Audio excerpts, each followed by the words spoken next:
Hi everyone, welcome to the kitchen. Today is my next attempt to cook some Indian food. Please don't judge me if it doesn't sound too authentic to you, but today I'm going to be cooking Aloo Gobi. Aloo Gobi. I hope I pronounced it correctly. Basically, it's the recipe that is based on cauliflower and it is based on potatoes. It can be made in different variations based on the area. Today we are going to be using a very simple recipe because you know what? Instagram told me to do it, so I did it. And of course, what I really like about home cooking is the price. That's around 12.5 AD for the veggies and around 14.5 dirham for the spices which you're going to use for ages and ages. And it's going to give you quite a lot of the final product, so that's pretty great. Using cruciferous vegetables like broccoli, kale or cauliflower is usually part of my weekly meal prep. I try to add those to my weekly meals. They help you with your digestion. They are really good for hormone balancing just because they take out these extra hormones that are in your gut, absorb them and move them down your GI tract. So that's just a little something from Nutrifacts.org, and a really amazing source of research on food, especially if you're following a plant-based diet. It contains a lot of useful information. So basically, cruciferous vegetables are vegetables that can help you fight inflammation. If this is something that you're concerned about, I highly recommend introducing them to your diet. They are rich in phytonutrients as well as vitamins and minerals, folate, vitamin K, and also have anti-aging properties, which you might be interested in. We just have potatoes, onions, cauliflower, and some spices. That's it, and we are going to be using an oven for that. So if you're having an oven, that's good for you. Normally before I cook anything with the skin, I wash it thoroughly and rub it all the possible ways, the wrong and the right ways, basically just to get the dirt off, some skin off. So this way it's more or less clean and I don't need to peel the skin off. However, if you don't like the skin, just peel off your potatoes. I do recommend washing cauliflower in advance, also because there may be insects inside which freak me out every time I find them. Every time I find an insect inside broccoli or cauliflower, I cannot eat them for the next maybe month or two. I just cannot get over this trauma. So wash your cauliflower, and it's basically just a matter of chopping, how you chop everything up. I didn't have any exact proportions, but on Instagram it looked like they used approximately the same amounts of cauliflower and the same amounts of potatoes in terms of volume. And I would say use 1 to 2 medium onions depending on how much you like the onion.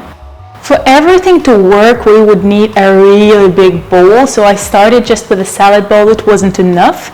So I switched to a saucepan in the end, and it was kind of holding enough volume of potatoes and cauliflower.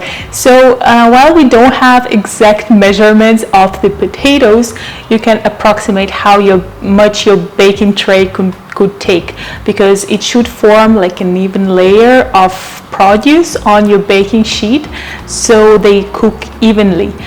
And now that we are chopping the cauliflower, we're just separating the florets. If they're big, you might want to chop them in half. Just have a look, especially if your cauliflower is fresh. It's going to be more sturdy and it's going to take a little bit more time to cook. Otherwise, you can just leave separate florets, better, and you would just have to check on them from time to time while they're still cooking in the oven. It's pretty much the same procedure for onions. We just chop them up. It's really easy. Don't be very precise with them. Just chop them up however it works for you. And here we go, just adding them to the bowl all together with cauliflower and with potatoes. A lot of Indian recipes do utilize ginger, and this recipe does call for ginger as well. So this time around I decided to grate it. I would say maybe half a cup of ginger.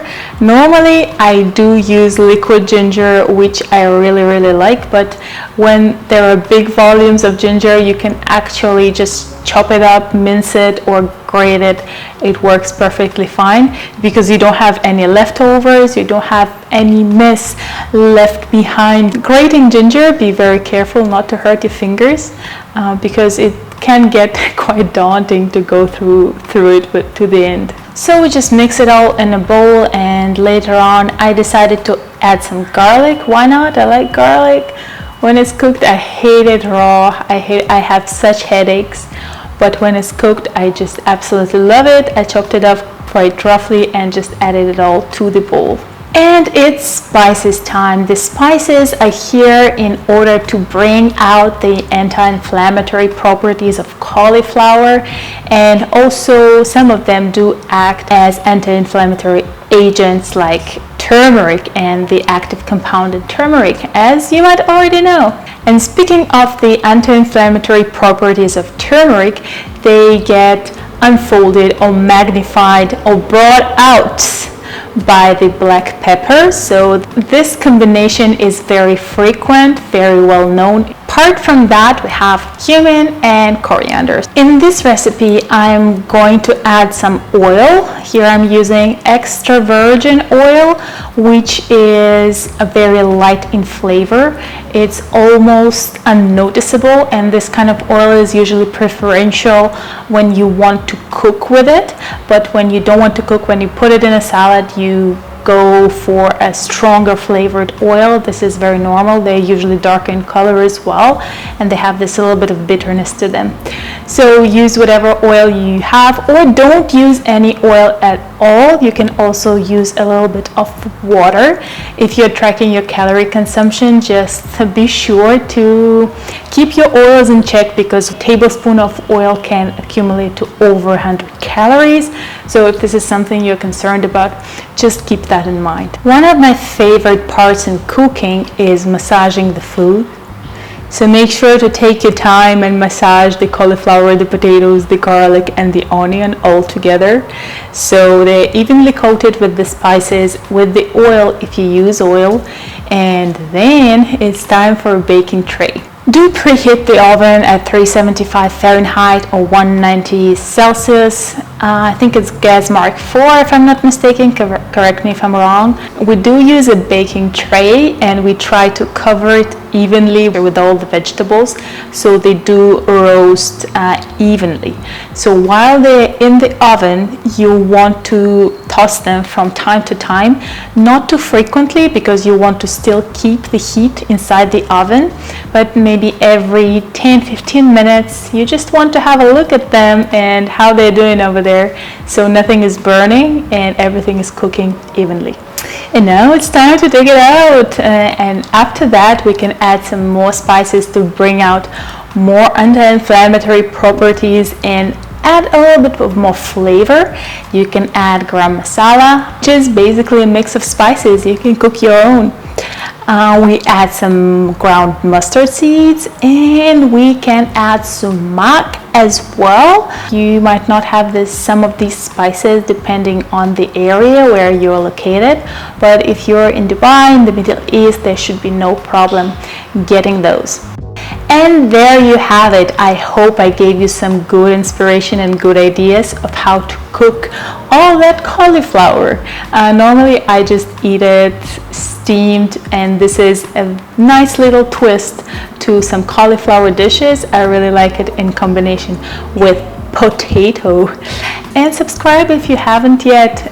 Give this video a like if you liked it. This helps me more than you know, and doesn't cost you anything. And if you can, remember to eat some greens today. And I see you next week.